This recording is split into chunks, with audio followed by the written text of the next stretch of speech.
Muhammadin wa ala alihi wa sahbihi ajma'in, amma ba'du.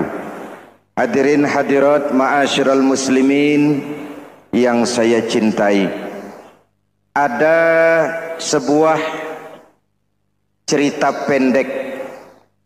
Seorang pengendara sepeda motor ditangkap oleh Pak Polisi, lalu diperiksa. Ini motor siapa? Pinjam Pak. Helm? Pinjam. SIM? Pinjam. Kata Pak Polisi, tidak boleh begini. Marah yang naik sepeda motor. Pak Polisi bagaimana? Kok tidak boleh? Yang punya saja bilang boleh.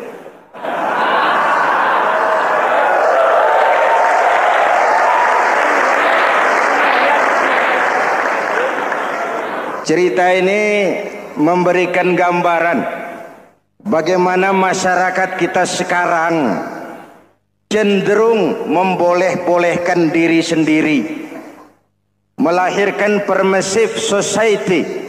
Masyarakat serba boleh dengan ukuran sakarepe dewe. Itu sebabnya agama diturunkan. Dalam contoh yang indah, Rasul memberikan gambaran bahwa Islam ini bagaikan sebuah bangunan yang komponen pokoknya 5. Bunyal Islamu ala khamsin. Islam dibangun di atas 5 komponen pokok. Jadi kalau Islam ini ibarat bangunan, unsur penunjang pokoknya itu 5. Mari kita analogkan Islam dengan bangunan. Kalau saudara akan membangun rumah, sebelum pasang tiang, pasang genteng, pasang jendela, apa yang lebih dulu dibangun? Fondasi. Kalau Islam ibarat bangunan, fondasinya adalah syahadatu an la ilaha illallah wa anna muhammadar rasulullah. Ini fondasi. Jikalau kuat fondasi, aman bangunan. Jikalau rapuh fondasi, lentur dan luntur bangunan. Maka kuat atau tidak kuatnya bangunan Islam kita bergantung kepada keyakinan dasar tadi, fondasi. Saya bersaksi tidak ada Tuhan selain Allah, artinya saya tidak akan menyembah kecuali hanya kepada Allah. Orang yang benar fondasinya beres sujudnya. Kalau saya yakin tidak ada Tuhan selain Allah, saya tidak akan minta rezeki kecuali hanya kepada Allah. Orang yang benar fondasinya, giat bekerjanya, jauh dari tipu menipu, jauh dari renten, jauh dari riba, jauh dari korupsi, jauh dari judi. Keyakinan memberikan warna terhadap bentuk kepribadian. Kalau saya yakin tidak ada Tuhan selain Allah, saya tidak akan pernah takut kecuali hanya kepada Allah. Saya tidak akan melarikan persoalan kecuali hanya kepada Allah. Saya tidak akan menggantungkan hidup kecuali hanya kepada Allah. Saya tidak akan minta tolong kecuali hanya kepada Allah. Meresap ke dalam jiwa. Untuk keyakinan seperti ini, orang-orang tua kita dahulu berlinang air mata, bersimbah darah, bahkan berkorban nyawa, melaksanakan hijrah untuk mempertahankan keyakinan. Ini intan paling mahal dan ini mutiara paling berharga. Zaman boleh berubah, tapi pondasi tidak boleh goyah. Masa boleh berganti, tapi pondasi jangan sampai mati. Karena iman kita hidup, untuk iman kita berjuang, dan dalam iman kita ingin kembali menghadap Allah Subhanahu.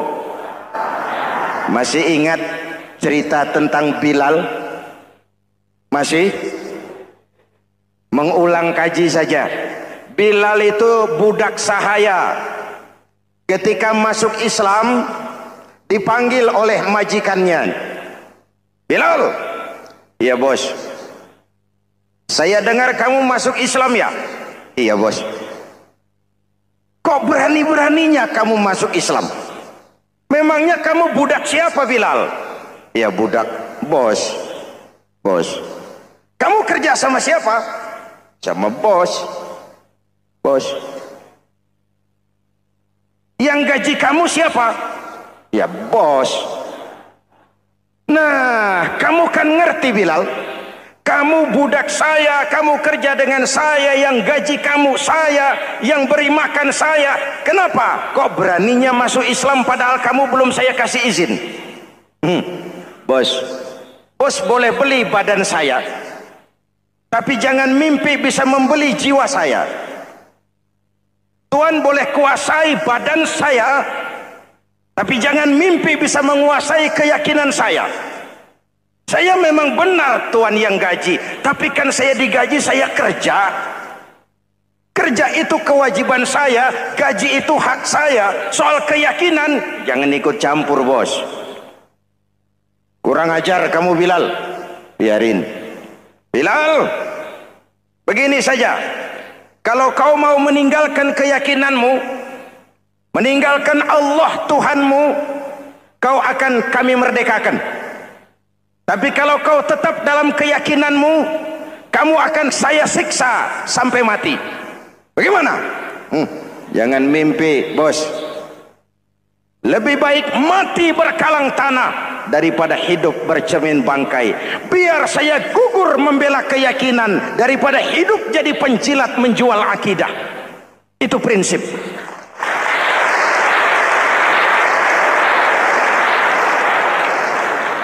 Gendeng kamu. Ayo siksa. Tangannya diikat, dihimpit dengan batu berat, dijemur dengan terik matahari padang pasir, terkelupas kulitnya, mengalir darah dari sekujur badannya, pecah bibirnya. Ayo Bilal, tetap bertuhan Allah dan kau akan mati di sini, atau kembali ke agama lama, kau jadi merdeka. Dari bibir yang pecah itu cuma keluar Allahu Ahad.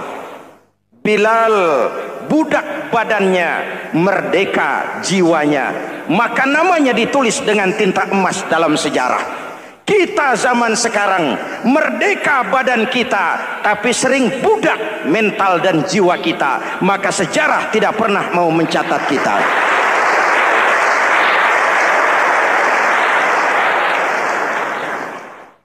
Ma'asyiral muslimin yang saya cintai, fondasi sudah. Lalu apa lagi? Mulai memancangkan tiang. Tiangnya 5. Ada tiang namanya zuhur, asar, maghrib, subuh, isya. Tetapi agar bangunan menjadi kuat, ada tiang-tiang tambahan. Namanya rawatib dan nawafil. Rawatib itu ba'diyah atau qobliyah, nawafil itu di luar itu. Agar bangunan menjadi kuat, dibentuk pribadi lewat solat. Apa filsafatnya? Pertama, solat itu simbol penyerahan total kepada Allah. Kita ini sudah kontrak. Innallaha astara minal mu'minina anfusahum wa amwalahum bi anna lahumul jannah. Allah telah membeli dari orang-orang mukmin diri mereka, harta mereka, bagi mereka adalah surga.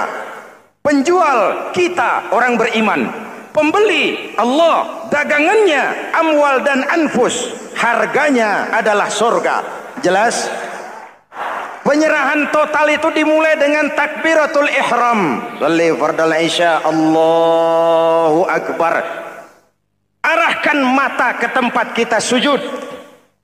Jangan lupa kalau sudah di atas, lupa dengan yang di bawah. Sudah jadi genteng, petatang peteteng di atas. Lalu bilang, merasa capek sendiri, kata genteng kepada tiang. Tiang, kamu sih enak, kata genteng. Saya setengah mati di atas. Kehujanan, kepanasan, kadang-kadang anak-anak nakal saya disambitin. Kata tiang, saudara genteng, ngomong jangan sembarangan ya. Kamu kira kamu bisa nongkrong dan nangkring di atas, itu gara-gara siapa genteng?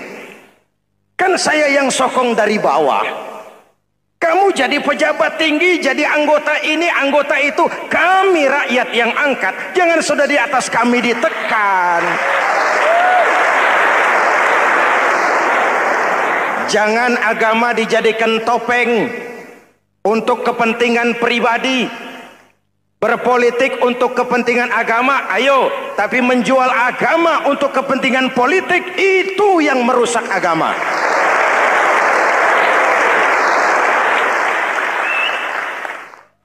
Ini kan kita lagi prihatin sedang meluncur kasus Bulog Gate 2. Innalillahi wa inna ilaihi raji'un. Kita lihat sajalah para petinggi kita sekarang bagaimana menyikapi hukum. Sebab saya dengar ada bargaining, orang takut teriak maling sapi karena DE maling wedus. Tidak berani teriak ada maling sapi karena dia maling kambing. Yang lain maling ayam, dikumpulin ternyata maling semua.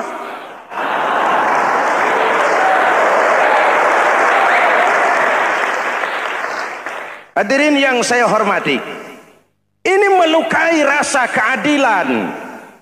Oleh karena itu sholat mengajarkan kepada kita dalam posisi berdiri, lihat tempat sujudmu, jangan menteleng terus ke atas lalu lupa dari mana kita berangkat. Itulah maknanya tawadhu, rendah hati, tidak melonjak angku dan sombong. Ada sebuah hadis Rasulullah bersabda, "Idza aradallahu biqaumin khairan." Apabila Allah menginginkan kebaikan kepada satu bangsa, apabila Allah menginginkan kebaikan kepada satu kelompok rakyat, walla alaihim hulama'uhum, maka yang naik jadi pemimpin adalah orang-orang yang santun, orang-orang yang lemah lembut, bukan orang yang menggunakan kekerasan dan tiran. Sedikit-sedikit main pecat, itu terlambat lahir. Mestinya lahir di zaman Hitler, mestinya lahir di zaman Benito Mussolini, atau kalau mau lebih klasik lagi di zaman Fir'aun. Kalau Allah menginginkan kebaikan kepada satu masyarakat, satu bangsa, satu negara, naiklah orang-orang yang santun, yang ngayomi, yang menjadi solusi dan jalan keluar untuk kepentingan rakyatnya, mampu memberikan keteladanan. Saya tertarik dengan pidato Presiden Cina pada saat dilantik. Cina, Presiden Cina pasti tidak tahu Pancasila, pasti tidak kenal Islam, tapi pidato pelantikannya, berikan saya 100 peti mati, yang 99 akan saya pakai buat koruptor, yang satu akan saya pakai sendiri kalau kamu lihat saya tidak benar. Luar biasa. Yang diperlukan sekarang ini keteladanan, hulama'uhum, sikap ngayomi, mencari jalan keluar, bukan memamerkan kekuasaan, memamerkan kekuatan, arogansi, menghormati perbedaan. Itu ciri demokrasi. Lalu waqada bainahum ulama'uhum, yang memutuskan hukum adalah pakarnya, ulamanya, mengambil keputusan secara profesional sehingga rakyat beroleh apa yang namanya kepastian hukum, merasa hidup terlindungi, aman dan nyaman. Lalu yang ketiga, wa ja'alal mala fi askhiyaihim, peredaran harta, pergerakan ekonomi berada di tangan orang-orang yang pemurah, yang tidak mau kaya sendiri, tidak mau senyum di atas penderitaan orang lain, menari di atas bangkai saudaranya. Hadirin yang saya hormati, ini cirinya. Tapi sebaliknya kata Nabi, wa idza aradallahu biqaumin syarran, apabila Allah menghendaki kejelekan, keburukan bagi satu bangsa, walla alaihim sufaha'uhum, Yang naik jadi pemimpin orang-orang durjana, orang-orang kurang ajar, tapi dipoles dengan topeng yang bagus. Ini musim topeng. Musim apa? Topeng. Topeng itu apa perlunya? Menyembunyikan wajah asli. Sekarang ini Dracula berwajah Arjuna. Ini musim topeng. Kita rakyat harus hati-hati dan punya filter, mampu memilah dan memilih. Walla alaihim sufaha'uhum wa qada bainahum juhaluhum.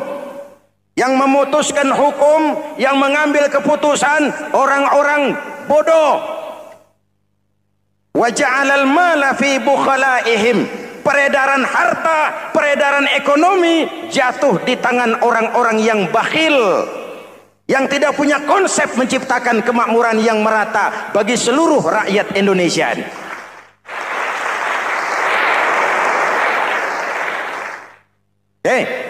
Kita kembali kepada tiang. Ini kan lagi cerita tiang tadi ya. Kalau sedang berdiri, lihat tempat sujud, jangan menteleng terus ke atas. Terserang penyakit tamak bin rakus alias serakah. Nah, selesai. Anggota badan yang paling terhormat ini kepala. Ketika sujud, sama rendahnya dengan telapak kaki. Allahu Akbar, yang besar cuma Allah. Apa bedanya saya dengan saudara? Tidak ada, kecuali saya ngomong saudara dengerin. Kita sama-sama beribadah, sama-sama mencari nilai tambah di hadapan Allah. Apa saya lebih penting dari saudara? Belum tentu. Apa saya lebih hebat dari saudara? Belum tentu. Perasaan lebih penting, lebih hebat, lebih jago setan. Jelas? Ayo tundukkan kepala. Dia sama rendahnya dengan telapak kaki kita. Yang besar cuma Allah. Allahu Akbar. Lalu diakhiri dengan menebarkan salam. Assalamualaikum warahmatullah. Assalamualaikum warahmatullah. Menebarkan salam, mewujudkan rasa aman, damai, bukan menimbulkan keresahan. Hadirin yang saya hormati, ini karakteristik kita. Selesai sholat, kembali ke masyarakat, ajaran salam diterjemahkan. Apa? Rasulullah sallallahu alaihi wasallam bersabda, "Ufsus salam, wasilul arham, wa at'imut ta'am, wa sallu bil laili wan nasu niyam, tadkhulul jannata bisalam." Pertama, ufsus salam, tebarkan salam. Tebarkan salam itu bukan cuma kalau ketemu orang, assalamualaikum, assalamualaikum. Iya, itu zahirnya. Tetapi hidup di tengah masyarakat memberikan rasa aman, rasa damai, menjadi pengayom bagi lingkungan, menjadi rahmah bagi semesta. Dalam Islam jangankan manusia, binatang saja dilindungi kok. Betul? Betul? Coba kalau belajar istinja itu kan makruh buang air kecil di tanah yang berlubang. Kenapa? Pertama, melindungi binatang yang ada dalam lubang. Siapa tahu di lubang yang saudara kencingi ada semut sedang rapat. Membahas Bologet jilid 2. Apa dosanya lalu mati dikencingi? Ini namanya rahmatan lis semut. Binatang saja dilindungi. Ada hadis, kalau kamu menyembelih hewan, sembelilah dengan cara yang terbaik. Jangan menyembelih ayam dengan pisau tumpul. Ini ajaran apa? Ajaran tentang peri kebinatangan. Rahmatan, memberikan rahmah, salam, keselamatan dan kedamaian kepada masyarakat lingkungan. Itu misi seorang muslim.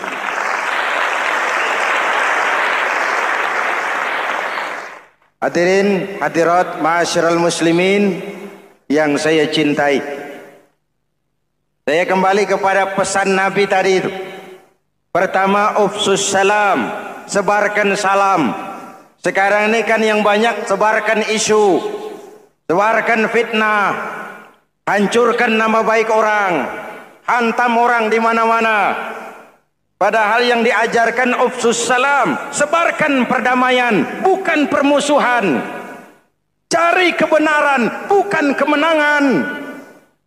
Lalu yang kedua, wasilul arham, sambungkan silaturahmi, tegakkan semangat kekeluargaan dan persaudaraan. Karena kita sudah diikat dengan tali akidah. Mari kita saling bertanya setelah lewat hari-hari yang dimana kita seperti saling berhadapan, seperti tercabut dari akar budaya kita sebagai bangsa. Semangat gotong royong, semangat kekeluargaan makin lentur dan luntur, dan perlu kita angkat kembali ke permukaan. Silul arham, sambungkan semangat silaturahmi. Wa at'imut ta'am, berikan makan orang-orang yang kelaparan. Mempunyai kepekaan dan kepedulian. Jangan menari di atas penderitaan orang. Jangan tersenyum di atas isak tangis tetangga. At'imut ta'am, mempunyai kepedulian yang tinggi. Wasallu bil laili wan nasu niyam, bangunlah di keheningan malam ketika orang sedang tidur. Istilah saya, kalau mau telepon Allah, jangan lupa nomor teleponnya itu 44342. Jumlahnya 17. Zuhur, asar, maghrib, isya, subuh 44342. Jangan ragu-ragu, kalau angka cukup telepon sambung. Kalau angka kurang, hati-hati salah sambung. Pak, mau sambung yang lebih cepat bagaimana? Bisa, selain nomor itu coba pakai sambungan langsung jarak jauh, namanya SLJJ. Kapan? Tengah malam.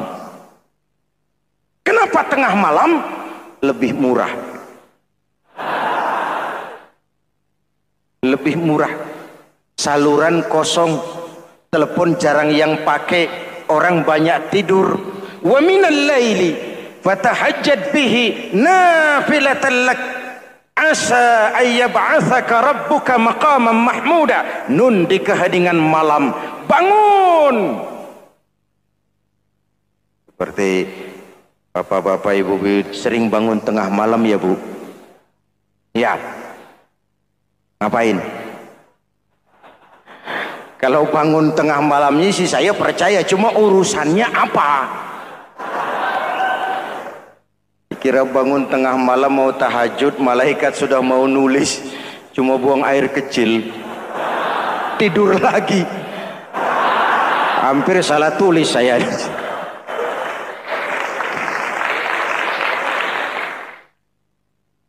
Baik, fondasi sudah Pak, tiang siap. Lalu apa lagi? Nah, rumah itu supaya ada batas, perlu pagar, dinding, tembok. Yang jadi batas, dinding, tembok, puasa. Asyamu junnatun, puasa adalah dinding, benteng yang menyelamatkan manusia jangan sampai menyentuh wilayah lain. Ada batas-batas dan norma yang diindahkan. Selesai tembok, dinding, selesai. Pagar, selesai. Lah rumah itu supaya bersih kan harus ada kamar mandi, jendela, pintu yang fungsinya membersihkan zakat. Kalau dia zakatul mal, dia bersihkan harta kita. Kalau dia zakatul fitrah, dia bersihkan jiwa kita. Kalau dia zakatul tijarah, dia bersihkan bisnis kita. Kalau dia zakatul ma'adin, dia bersihkan barang tambang kita. Karena itu dalam kitab-kitab fikih dikatakan zakat itu adalah harta yang tu'khazu min aghniyaihim wa turaddu ila fuqaraihim. Diambil dari yang kaya, diserahkan. Hukum diatur menurut selera orang yang sedang berkuasa. Maka yang benar bisa jadi salah, yang salah bisa jadi benar. Kalau untuk rakyat, hukum itu tajam bukan main, cepat sekali dilaksanakan. Tapi giliran menengah ke atas, yang gedean dikit berbuat salah, hukum tompul. Tapi ada orang-orang tertentu yang agunannya palsu, jaminannya palsu. Bawa kata belece, bukan cuma miliaran, triliunan kredit bisa keluar. Terluka rasa keadilan. hilangnya kesempatan. Rakyat cuma dapat kesempitan, jarang dapat kesempatan.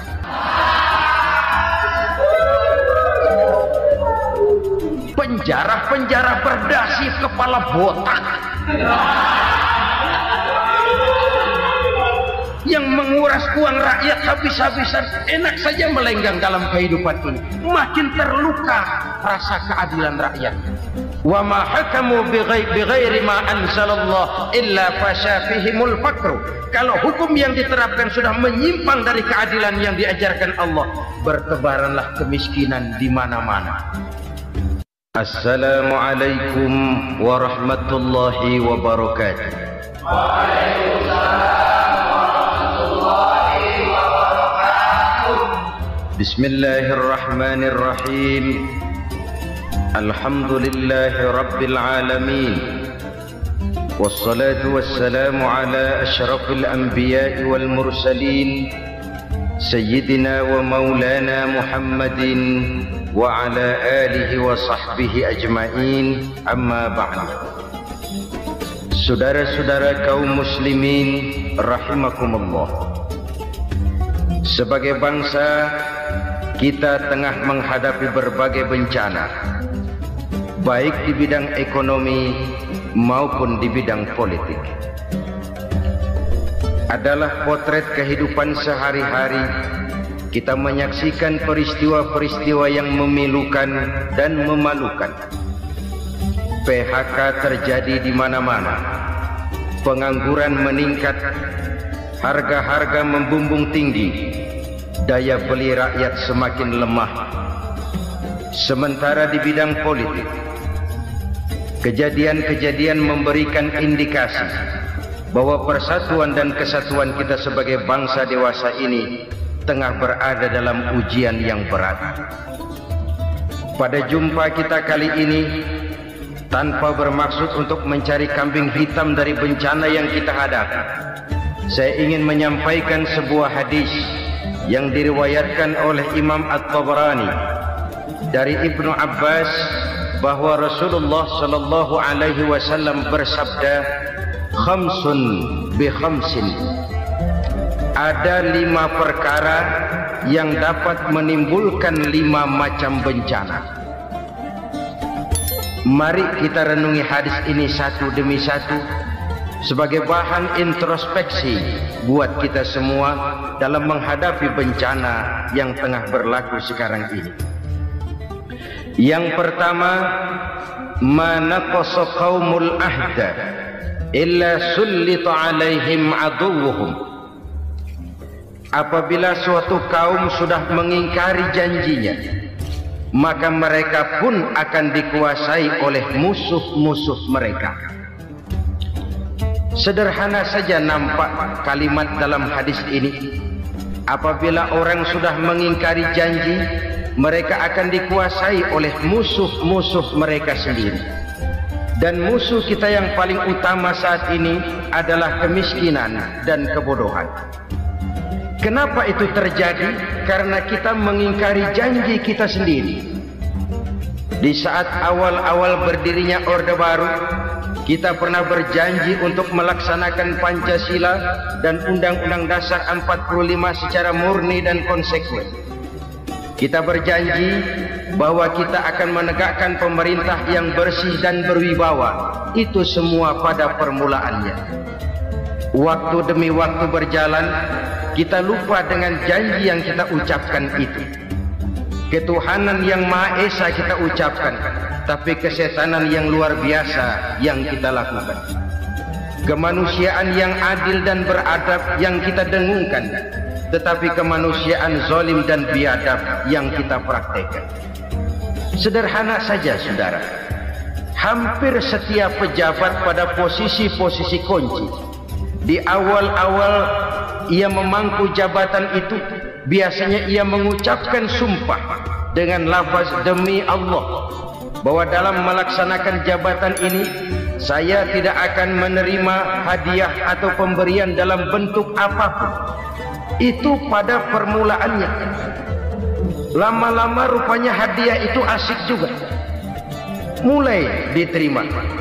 Lama-lama dirasa kurang, mulai menagih, dan akhirnya terjadilah praktek yang disebut suap menyuap, semir menyemir, dan lain sebagainya.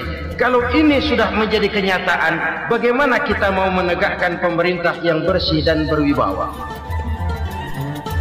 Undang-Undang Dasar 45 menyatakan bahwa bumi, air, dan seluruh kekayaan negara dikelola oleh negara bagi sebesar-besar kemakmuran rakyat. Yang terjadi adalah bahwa kita merasa mewakili rakyat untuk menikmati harta dan kekayaan negara, sehingga rakyat banyak tidak bisa ikut menikmatinya. Menumpuklah harta itu sehingga terjadilah pepatah, gunung ditimbun, sumur digali. Yang kaya semakin kaya, yang miskin semakin terpuruk. Kita ingkar dengan janji yang kita ucapkan di awal-awal kita bergerak. Kita ingkar dengan janji pada saat kita mengatakannya dengan menyebut nama Allah, dengan mempertaruhkan nama Tuhan, sehingga pada akhirnya jabatan pun mengalami tender. Sudah menjadi rahasia umum, orang mau jadi lurah mesti mengeluarkan uang, mau jadi camat mesti mengeluarkan uang, mau jadi wali kota, bupati, bahkan gubernur, itu ada pasarannya. Secara logika, kalau orang memperoleh satu jabatan karena banyak mengeluarkan uang, tentu pada saat ia mengeluarkan uang, ia sudah punya pemikiran, modal pasti pulang, modal pasti kembali. Kalau orang memperoleh suatu jabatan karena banyak mengeluarkan uang, maka langkah pertama yang dia lakukan setelah memangku jabatan itu ialah bagaimana uang bisa kembali, bagaimana modal bisa pulang. Kalau modal sudah pulang, pikiran berikutnya bagaimana supaya dapat untung. Lalu kapan mau bekerja untuk kepentingan rakyat? Itu nomor 18. Kemudian kalau ada proyek-proyek besar, pertanyaannya ialah bukan apakah proyek ini bermanfaat bagi rakyat, apakah proyek ini layak untuk diteruskan, tetapi yang jadi pertanyaan paling utama ialah bagian saya berapa duit dari proyek ini. Kita bisa lihat proyek, mega proyek lahan 1 juta hektar di Kalimantan Tengah, triliunan rupiah, dan proyek itu gagal. SD Impres bulan ini diresmikan, bulan depan retak. Jembatan-jembatan bulan ini gunting pita, bulan depan runtuh. Kita ingkar dengan janji. Kita berkata kita bekerja untuk kepentingan rakyat, tapi kita tidak pernah mengenal rakyat itu. Apabila suatu kaum sudah mulai mengingkari janji, maka mereka akan dikuasai oleh musuh-musuh mereka. Akibatnya tersusunlah barisan-barisan sakit hati yang makin lama makin menjadi bola salju, menggelinding membesar, dan kemudian terjadilah hal-hal yang tidak kita inginkan lagi. Apabila suatu kaum sudah mengingkari janji, maka mereka akan dikuasai oleh musuh-musuh mereka. Ini penyebab bencana yang pertama. Kita tidak konsekuen. Tadinya kita dengan lantang teriak-teriak berantas korupsi, ganyang korupsi. Pada waktu kita belum mendapat kesempatan.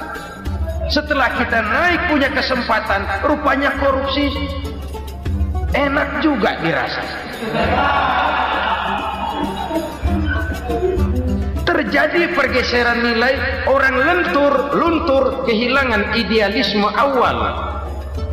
Lalu untuk menghibur diri, menutup kesalahan, kita gunakanlah pepatah bahwa tidak ada gading yang tak retak, bahwa kita harus mikul dhuwur mendem jero. Itu semua cuma sebagai dalih agar kesalahan kita tidak dibicarakan orang lain.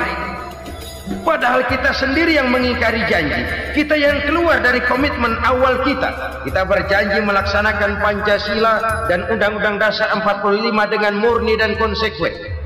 Kita berjanji untuk menegakkan pemerintah yang bersih dan berwibawa. Namun dalam kenyataannya itu tidak kita laksanakan dengan sebagaimana mestinya. Kita bergeser, kita mengalami proses degradasi, peluncuran nilai. dan akhirnya terbentuklah barisan-barisan sakit hati yang semakin lama semakin membesar itu. Kita harus introspeksi. Memang kalau zaman sedang susah, biasanya kambing hitam laris, tukang kompor gentayangan. Itu dari dulu selalu mencari kambing hitam. Karena itu kita tidak bicara orang, kita tidak bicara siapa yang salah, kita bicara sistem, dan sistem itu bisa mengena siapa saja. Kalau orang sudah mulai mengingkari janji, bergeser dari komitmen awal, itu sudah mulai ya mengalami proses peluncuran, proses degradasi. Ini penyebab yang pertama. Kita tidak lagi konsekuen bahwa bumi, air, sumber daya alam adalah milik negara, dikuasai oleh negara, digunakan bagi sebesar-besar kemakmuran rakyat. Ternyata rakyat yang makmur itu tidak merupakan gambaran yang menyeluruh dari rakyat kita. Undang-undang dasar kita menganut ekonomi kekeluargaan, tapi yang kita praktekkan adalah ekonomi keluarga. Kalau bukan keluarga nggak dapat proyek, kalau bukan keluarga nggak dapat macam-macam. Kekeluargaan kita rubah menjadi keluarga, timbullah penyakit nepotisme. Kita bergeser, kita ingkari janji, dan kita anggap kita atasnamakan rakyat. Rakyat cuma sekedar jadi adres, rakyat cuma sekedar jadi alamat, tetapi kehidupan mereka tidak banyak berubah dan tidak banyak terangkat. Kaum muslimin rahimakumullah, ini penyakit yang pertama, penyebab bencana yang pertama. Yang kedua kata Nabi, wa ma hakamu bighairi ma anzalallah. Apabila hukum yang diterapkan sudah tidak lagi bersumber dari hukum Allah, illa fasya fihimul faqr, maka akan bertebaranlah kemiskinan di mana-mana. Ini artinya apa? Apabila hukum tinggal sebuah stempel, apabila hukum sudah diatur menurut kepentingan, apabila hukum sudah tidak lagi ditegakkan secara adil, maka kemiskinan merambah di mana-mana. Hukum diatur menurut selera orang yang sedang berkuasa, maka yang benar bisa jadi salah, yang salah bisa jadi benar. Hukum dalam kenyataan hidup berlaku seperti pisau. Pisau itu kan saudara lihat, yang namanya pisau dimanapun itu tajamnya ke bawah, ke atas tumpul. Kalau hukum itu, kalau untuk rakyat, hukum itu tajam bukan main, cepat sekali dilaksanakan. Tapi giliran menengah ke atas, yang gedean dikit berbuat salah, hukum tompul. Hukum pura-pura tidak dengar. Akibatnya terluka rasa keadilan rakyat. Satu kasus rakyat diam, dua kasus rakyat diam, tiga kasus rakyat diam, kasus terakumulasi di hati rakyat.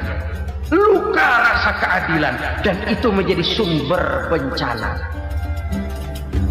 Penjarahan, kita tidak setuju itu, tapi kita harus melihat kausalnya. Itu kan tidak berdiri sendiri.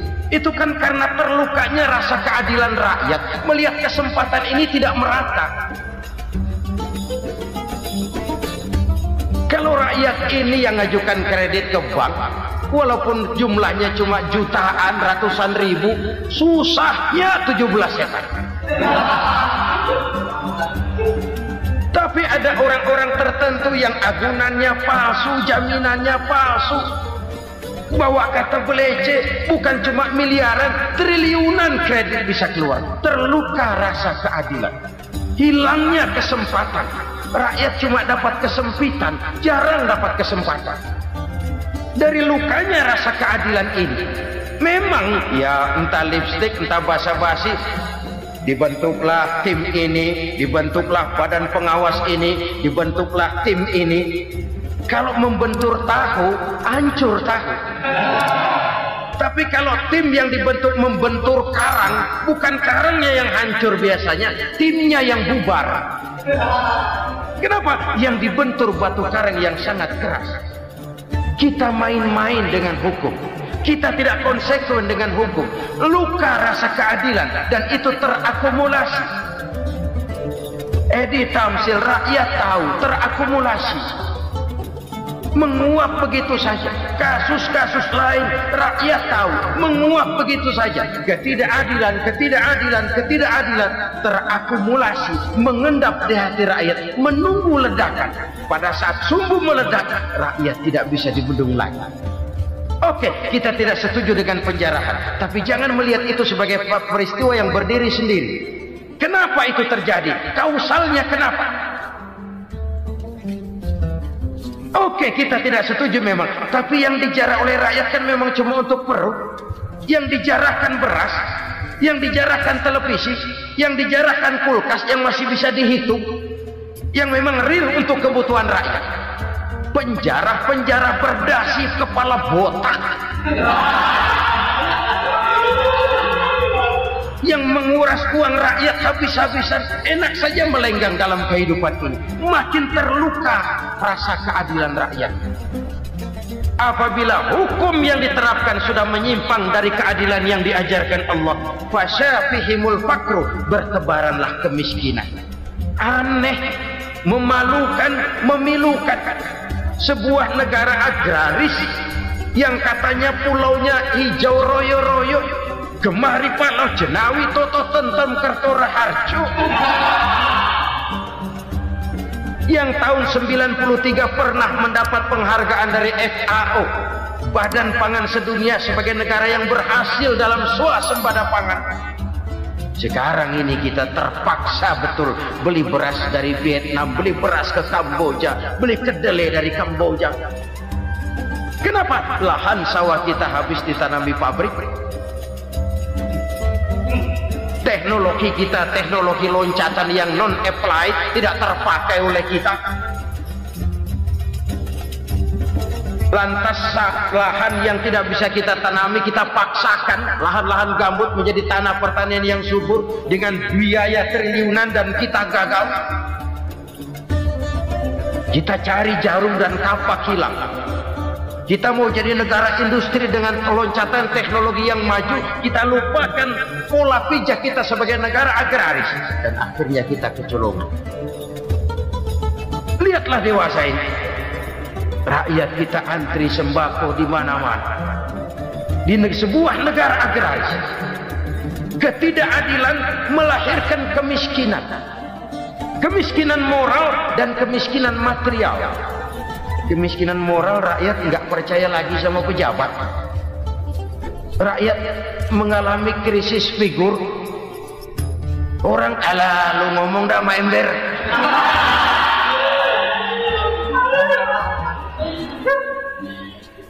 Penataran yang menghabiskan biaya miliaran itu melahirkan pejabat-pejabat korup.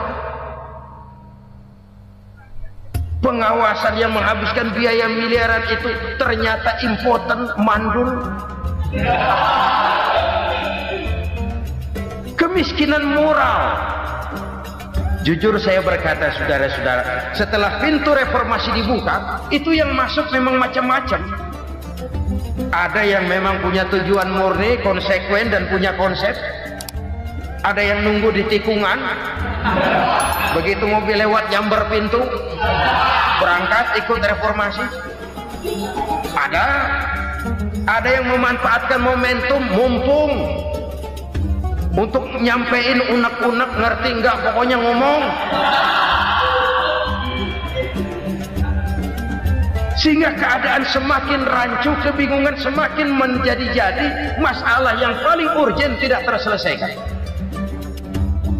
Sekarang ini orang berpikir mendingan jadi pala ular daripada jadi buntut macan.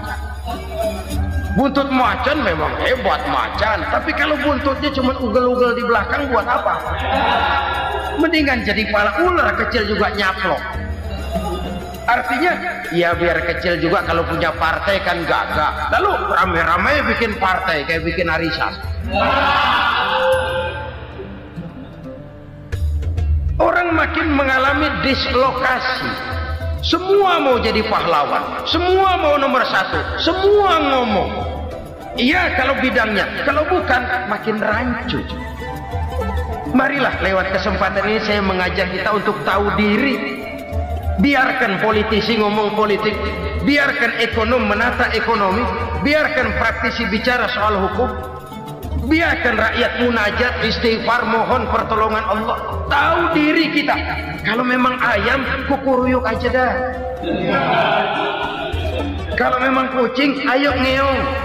Kalau kambing, silahkan ngembe. Udah tahu ayam, ngeong bunyinya.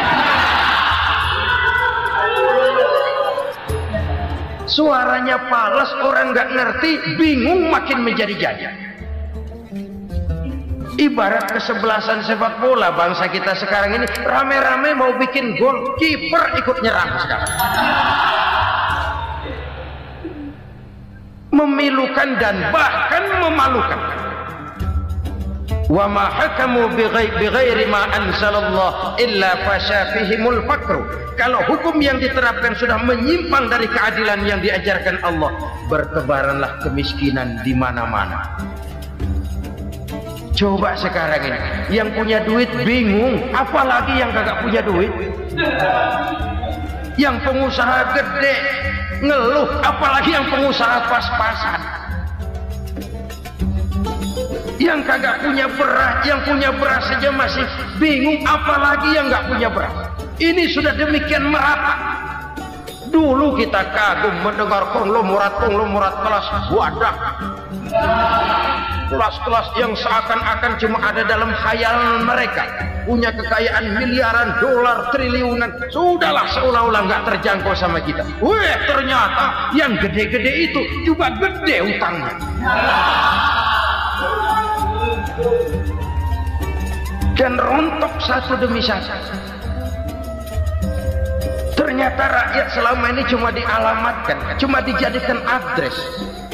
Rakyat yang tidak banyak ngerti persoalan ini harus menanggung hidup ini begini berat, harus menanggung beban hidup ini begini tinggi. Daya beli semakin lemah, semakin terpuruk dan terpuruk, sedang keadaan belum juga banyak berubah. Yang hutang sama luar negeri itu kan bukan rakyat kecil, Ciano. Yang banyak nyimpen dolar juga kan Ciano. Rakyat kecil bocah kampung mah jangankan nyimpen dolar, ngelihat juga tumben. Kemana kita mesti bercermin? Sekali lagi saya mengatakan maaf, kita tidak bermaksud mencari kambing hitam. Karena itu kita tidak bicara orang, kita bicara sistem, kita bicara keadaan. Beginilah yang dikatakan Nabi, penyebab timbulnya bencana, hukum yang ditegakkan tidak lagi berorientasi kepada keadilan, tapi berorientasi kepada kepentingan. Akhirnya bentuk hukum seperti pisau, tajam ke bawah, tumpul ke atas. Hukum cuma buat rakyat kecil, tetapi kelompok menengah ke atas kadang-kadang kebal dari perlakuan hukum. Maka bertebaranlah kemiskinan. Iya, kemiskinan moral berupa lukanya rasa keadilan. Kalau rasa keadilan terluka, orang kan nunggu kesempatan, saudara. Iya, dia nggak bisa ngomong. Iya, dia nggak sanggup action. Iya, dia nggak bisa tunjuk rasa, tapi hatinya kan kapan ada kesempatan, kapan ada waktu, tunggu. Hatinya mesti begitu. Sehingga begitu ada kesempatan, terjadilah hal-hal yang tidak terhindarkan. Dan itu ekses, bukan reformasi. Jangan seperti sebuah dialog saya dengan seorang abang beca. Saya bertanya, bang, ya, abang tahu nggak reformasi? Tahu, Ustaz. Apa? Pembakaran. Terus penjarahan, lalu perkosaan. Itu reformasi. Itu yang saya lihat. Itu yang dia lihat. Saya tentu tidak menyalahkan abang beca kita, karena memang itu yang dia lihat dan sejauh itu wawasannya. Tapi ini indikasi bahwa banyak rakyat kita yang belum bisa menggunakan kebebasan secara bertanggung jawab. Padahal kebebasan tanpa tanggung jawab tirani. Sebuah contoh gampang-gampangan. Saya beli radio, saya setel di kamar saya, lalu saya bilang, ini radio gue. Yang beli gue, pakai duit gue setel di kamar gue, sekeras-kerasnya, gak ada urusan sama orang lain. Itu kata saya. Tetapi tetangga saya sebelah rumah kan boleh juga ngomong begitu. Kata tetangga saya, ini mata gue, yang ngantuk gue tidur di kamar gue. Kenapa suara radio lu nyampe kemari? Artinya apa ini? Kebebasan saya nyetel radio dibatasi oleh kebebasan tetangga saya yang mau tidur. Tidak ada kebebasan mutlak. Kebebasan mutlak tanpa tanggung jawab kembali akan melahirkan tirani, kembali akan melahirkan pemaksaan kehendak. Dan itu lagi-lagi bukan demokrasi. Saudara-saudara kaum muslimin rahimakumullah. Ini penyakit yang kedua, lukanya rasa keadilan, terutama di kalangan rakyat kecil. Itu mengendap menjadi akumulasi dan menunggu giliran kapan bisa dimuntahkan. Dengan kata lain, rakyat itu banyak banget makan yang perutnya jadi enak, nyelam. Kapan nunggu muntahnya? Udah begini banyak akumulasi yang mereka pendam di perut ini, sehingga ketika terjadi kesempatan itu sudah tidak terkendalikan lagi. Kita out of control. Saya tidak mentolerir sikap-sikap kekerasan. Bahkan saya lebih cenderung bahwa kalau di rumah kita banyak tikusnya saja racuni, jangan rumah dibakar. Bahwa ada korupsi, ya, ada kolusi, memang ada nepotisme, tentu. Tetapi tikusnya saja racuni, jangan rumah dibakar. Masa mau ngusir tikus bakar rumah? Tikusnya lari, tikusnya selamat, rumahnya ewes-ewes.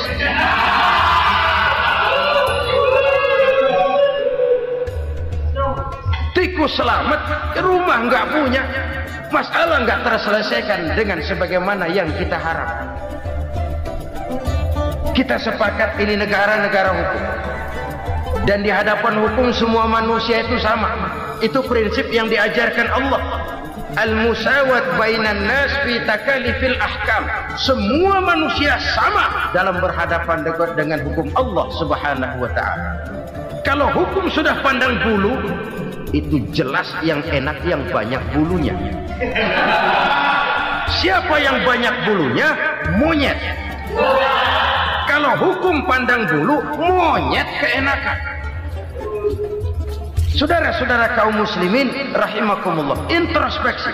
Mari kita bercermin bagaimana perjalanan hukum selama ini. Kalau introspeksi ini kita temukan, lalu ada upaya untuk memperbaiki diri. Jangan menggunakan tak ada gading yang tak retak, mikul dhuwur mendem jero untuk menutup-nutupi kesalahan orang.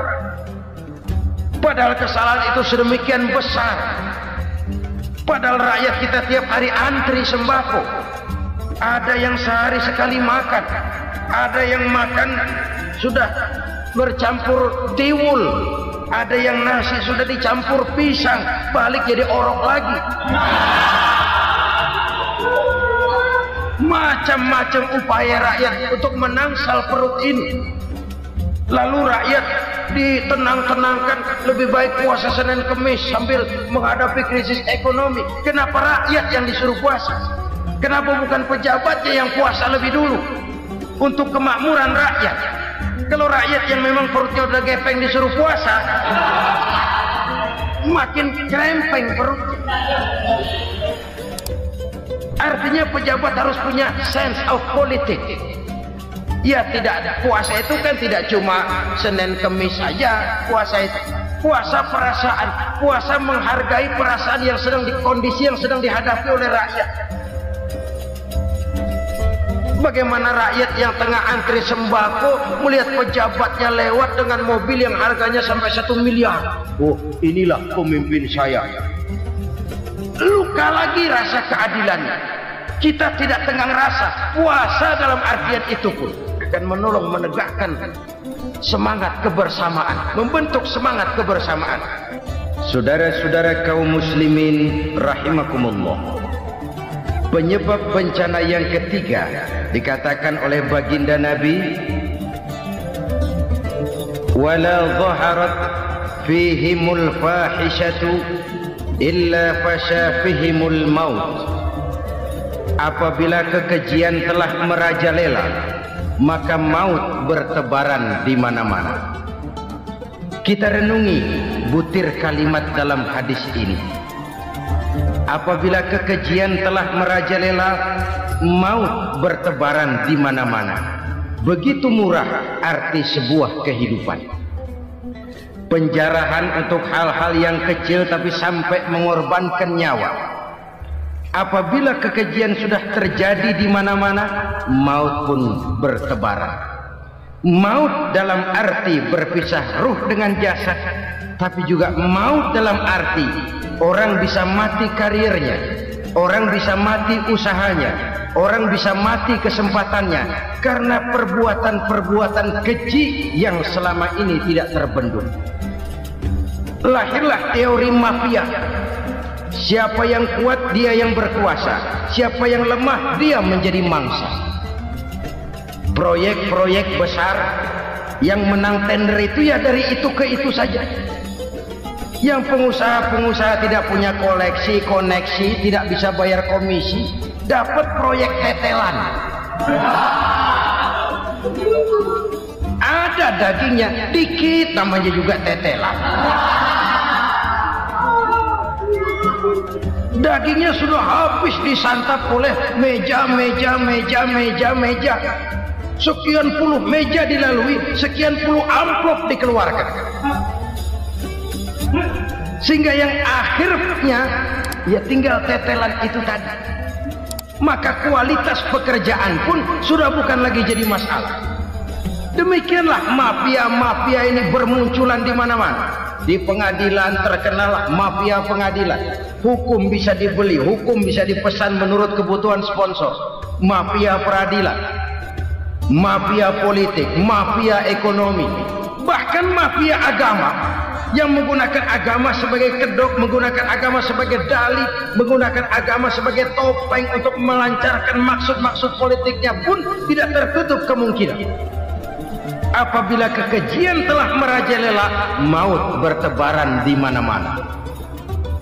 Korupsi, kolusi, nepotisme itu bagian dari kekejian.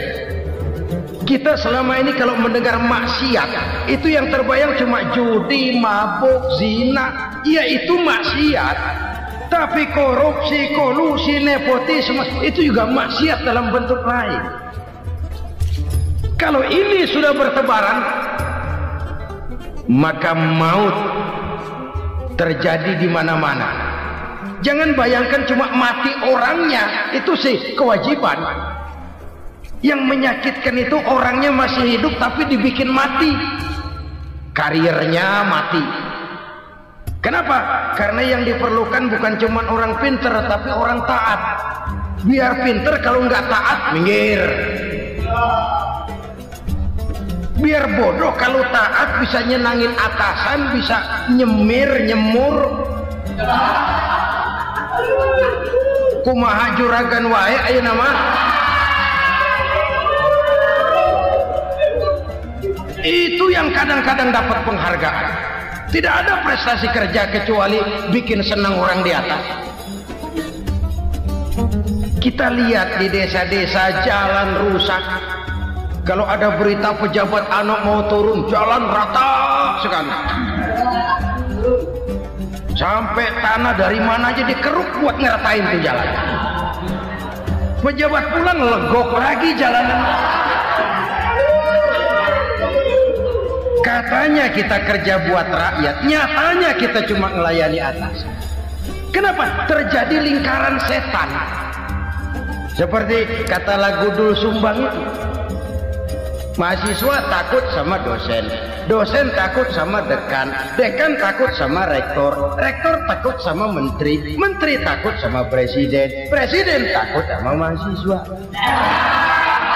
Lah muter balik lagi. lingkaran setan. Lingkaran setan. Saudara-saudara kaum muslimin rahimakumullah, kekejian yang merajalela, praktek-praktek mafia yang tertuang dalam kehidupan sehari-hari menyebabkan orang mati karirnya, jasad masih hidup, karir mati, itu menyakitkan. Mati bisnisnya. Rakyat kecil pernah senang ketika cengkeh booming, harganya bagus, rakyat banyak yang pergi haji. Lalu mau ditata, lahir tata niaga cengkeh, malah amburadul. Harga cengkeh jatuh, petani cengkeh kecil menjerit. Siapa yang untung? Segelintir orang. Masihkah kita pakai atas nama rakyat untuk kepentingan nasional, padahal yang nyanyi cuma segelintir orang? Masihkah kita mau bohongi rakyat ini dengan mobil nasional tapi bikinan Korea? Masihkah kita mau bermain verbalisme, bermain kata? Ini sebuah masa lalu yang tidak perlu terulang lagi untuk masa-masa yang akan datang. Kekejian merajalela, orang mati karir. Bisa mati usaha, mati bisnis. Usahanya maju, dirangkul, hancur. Usahanya maju, dipukul, hancur, tenggelam. Bahkan yang memilukan dan memalukan badan-badan usaha milik negara itu dikebiri sedemikian rupa sehingga tidak menghasilkan hal-hal yang bermanfaat buat negara. Saudara-saudara kaum muslimin rahimakumullah, kalau nafsu yang sudah mengatur itu semua, maka kekejian pun merajalela. Orang sudah pakai teori mafia, yang kuat dia yang menang, yang kuat dia yang berkuasa, yang lemah silakan minggir di sudut-sudut kehidupan. Kalau kekejian seperti ini merajalela, maut bertebaran di mana-mana. Banyak orang mati karirnya, banyak orang mati usahanya, banyak orang mati imajinasinya. Sekarang ini dalam dunia seni yang banyak karyawan seni, bukan seniman. Seniman itu kan dilahirkan, lain seniman, lain karyawan seni. Sekarang yang banyak karyawan seni, bukan seniman. Mati karir, mati imajinasi, mati improvisasi, sehingga kehidupan persis sinetron. Sinetron itu yang kita lihat rumah mewah, yang kita lihat rumah bagus. Gak pernah kita lihat di sinetron kita ini rakyat antri sembako.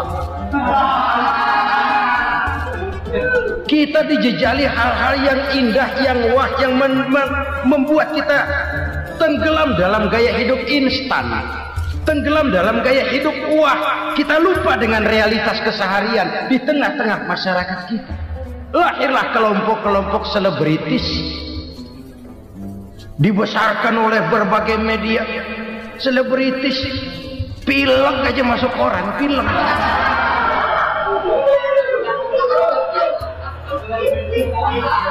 Rakyat yang pingsan antri beras nggak masuk koran. Rakyat yang semaput antri minyak nggak masuk koran. Selebritis panok masuk koran.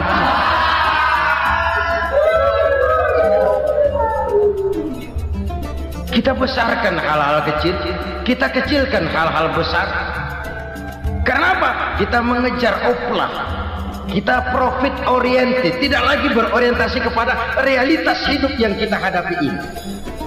Kalau kekejian sudah merajalela, kata Nabi, maka maut bertebaran di mana-mana. Maut dalam artian maut, coba lihat sekarang begitu murah nyawanya.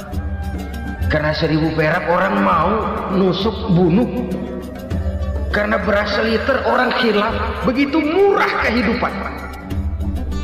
Tapi kekejian dalam bentuk korupsi, kolusi, nepotisme, kekejian dalam bentuk itu mematikan karir, mematikan bisnis, mematikan imajinasi, mematikan kreativitas. Itu juga maut dalam bentuk lain akibat kekejaman lain. Ini penyebab yang ketiga. Yang keempat, penyebab bencana menurut baginda Rasul, wala tuffiful mikyala illa muni'un nabat. Apabila timbangan sudah dicurangi, maka tercegahlah tumbuh-tumbuhan. Apabila timbangan sudah mulai curang, maka terjadilah musim paceklik. Apabila bisnis sudah bergaya mafia tadi itu, kecurangan-kecurangan terjadi, tender di balik pintu, yang dimenangkan cuma kelompok-kelompok yang bisa memberikan presentasi yang besar, muni'un nabat, terjadilah paceklik. Paceklik, panen gagal, wereng, ya wereng, kemarau panjang, it's okay, air sulit, iya, tetapi kan semua itu ada yang ngatur. Kemarau ada yang ngatur, belalang itu ada yang ngatur, air itu juga ada yang ngatur. Yang ngatur itu yang serba maha. Kalau ia murka melihat kecurangan timbangan, Allah itu kalau murka kan gampang saja, tinggal komandoin balang, lam, hancurin pesawat. Konvoy belalang, konvoy. Allah tinggal ngutik angin El Nino, mampir lo ke Indonesia. Hujan nggak turun-turun, kemarau panjang. Jadi kalau musim kemarau kan namanya anginnya El Nino. Kalau musim hujan anginnya namanya La Nina. Cakep namanya, kejem orangnya. Saudara lihat Cina sekarang sedang kena La Nina, banjir besar, ribuan orang meninggal. Dia mah ribuan mati kagak berasa, rakyatnya miliaran. Bangladesh lagi ngalami La Nina, India lagi ngalami La Nina. Angin, hujan, kemarau, belalang itu kan ada yang ngendaliin. Kuncinya bukan di belalangnya, kuncinya bukan di peredaran matahari berputar, kuncinya di atas yang mengatur semua itu. Kalau timbangan sudah mulai curang, pengusaha sudah nggak mau jujur, apa nggak bikin perut jadi mual? Begitu rakyat antri sembako pingsan nggak dapat beras, sementara beras ditumpuk-tumpuk sampai membusuk. Kemana hati nuraninya? Kemana akal pikirannya? Kemana mereka yang berbuat atas nama rakyat tapi melihat rakyat susah tidak tergerak hatinya? Saudara-saudara kaum muslimin rahimakumullah, sekian dulu jumpa kita kali ini. Mudah-mudahan yang saya sampaikan dari hadis riwayat Imam Tabrani ini menjadi bahan introspeksi buat kita semua. Tidak akan seorang muslim jatuh dua kali di tempat yang sama. Semua merupakan pelajaran untuk kita jadikan introspeksi guna menata hari esok yang lebih baik daripada hari ini. Reformasi harus terus berlanjut, tidak bisa dan tidak perlu dikendalikan, tapi harus tetap dengan landasan akhlakul karimah sesuai dengan budaya kita sebagai bangsa. Terima kasih atas perhatian saudara. Mohon maaf atas segala kekurangan. Jumpa lagi lain kesempatan insyaallah. Usikum wa nafsi.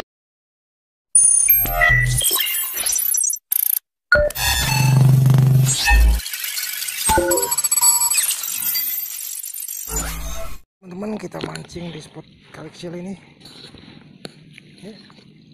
Mudah-mudahan kita banyak strike di sini. Oh, ikannya kelihatan. Bismillahirrahmanirrahim. Ayo dong, digas. Ada anak-anak nila. Ih, makan. Iya, cantik. Jepret, alah, nggak kena. Ikan semua itu.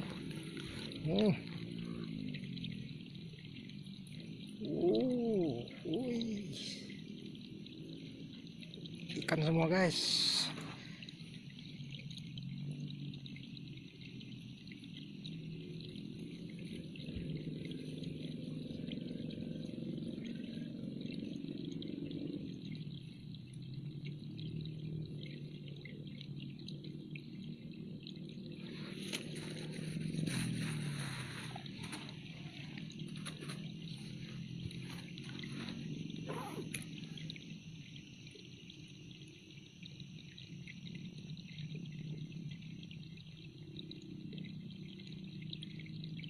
Oh, dimakan.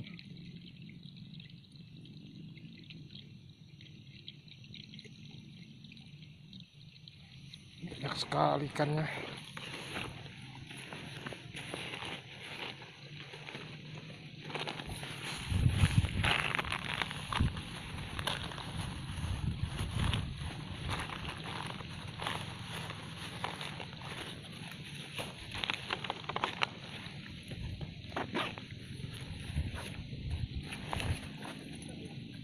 Suti masih turun belum naik besar kan?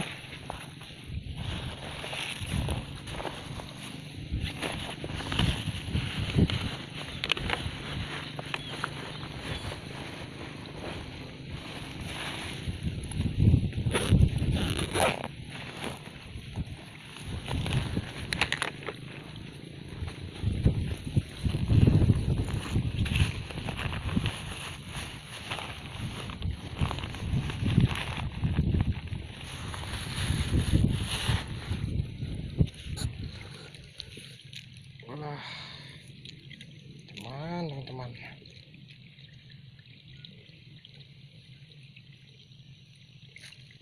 Ih, ikan citul yang ngejar.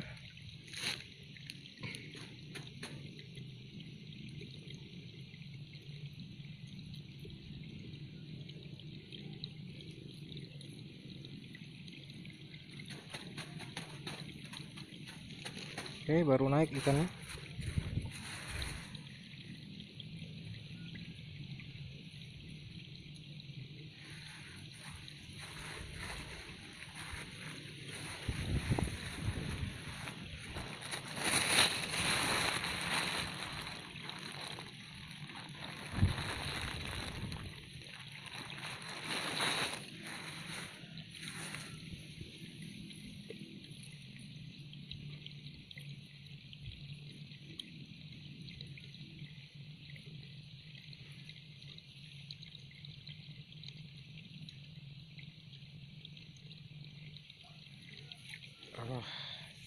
Ya, itu ada yang makan teman-teman.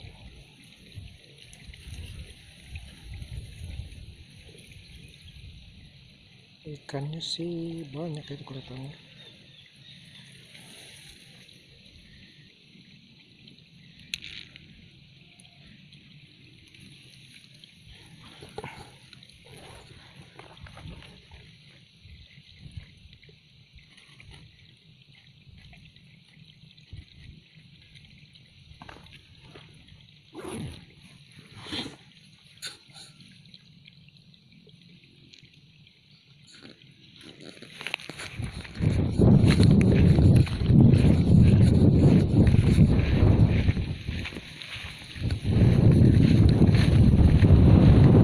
Ada yang makan. Ini nak naik nih ikan. Ini ke sini.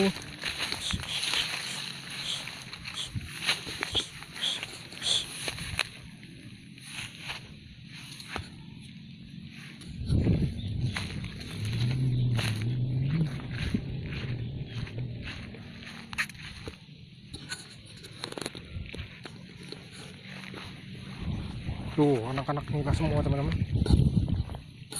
Tapi belum mau makan ini. Mana ini? Oh.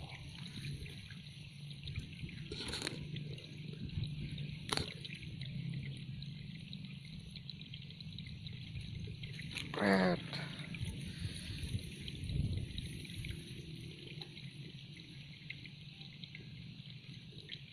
Oh, dimakan ikan nila yang makan.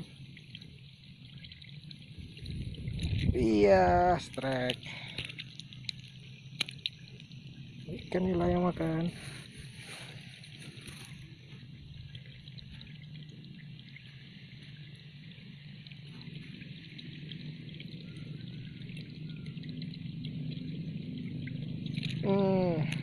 Ngumpul.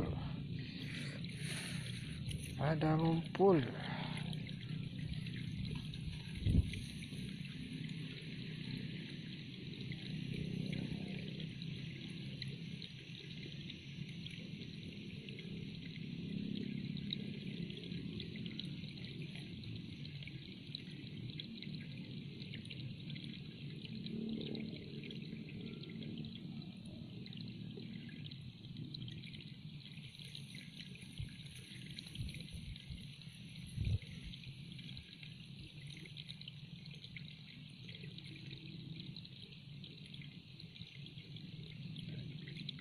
Oh, itu di atas itu ikan semua itu.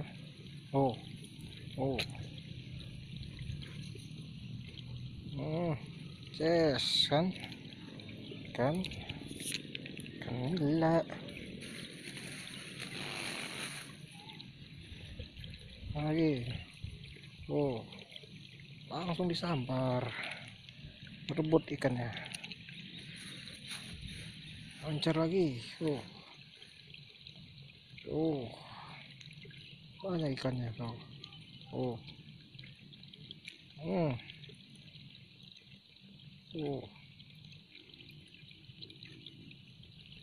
udah ya kena.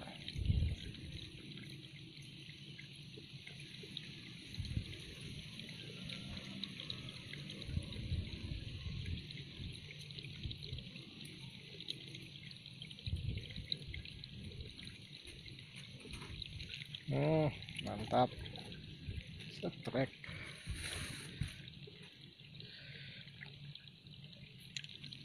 Hah? Ada.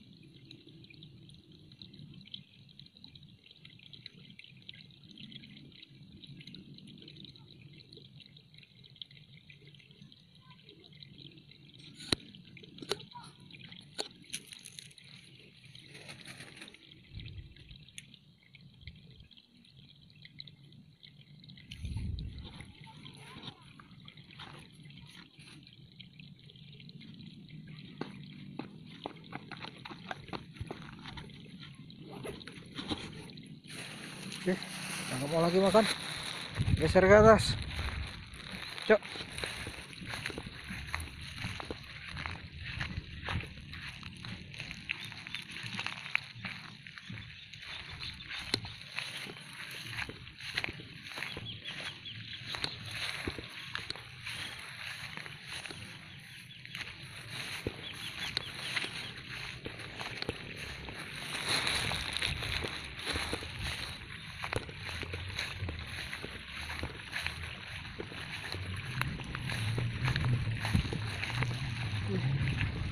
Nah, di sini ada ikan-ikan yang mampir. Woi, banyak teman-teman, ada anak-anak nilat. Udah turun. Coba di sini. Airnya agak dalam soalnya. Kita coba.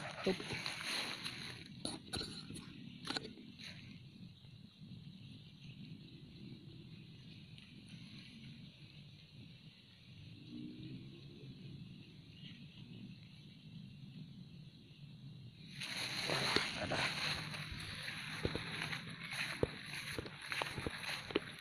Kalau nggak ada di sana, sebelah sini juga ada air yang agak menggenang.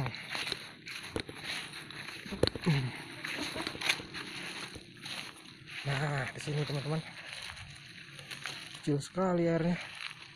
Kita coba. Nah, dari sebelah sini. Bismillahirrahmanirrahim. Mudah-mudahan ada teman-teman.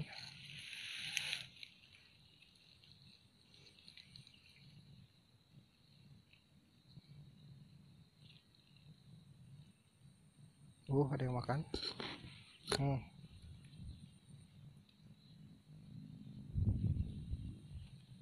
Jebret, aduh, nggak kena. Ini spotnya serut sih, kita bersihkan dulu Pak ya.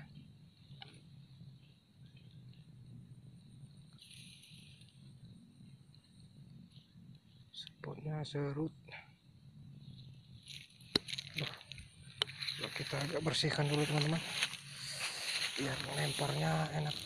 Oke, nah sekarang kan udah mending.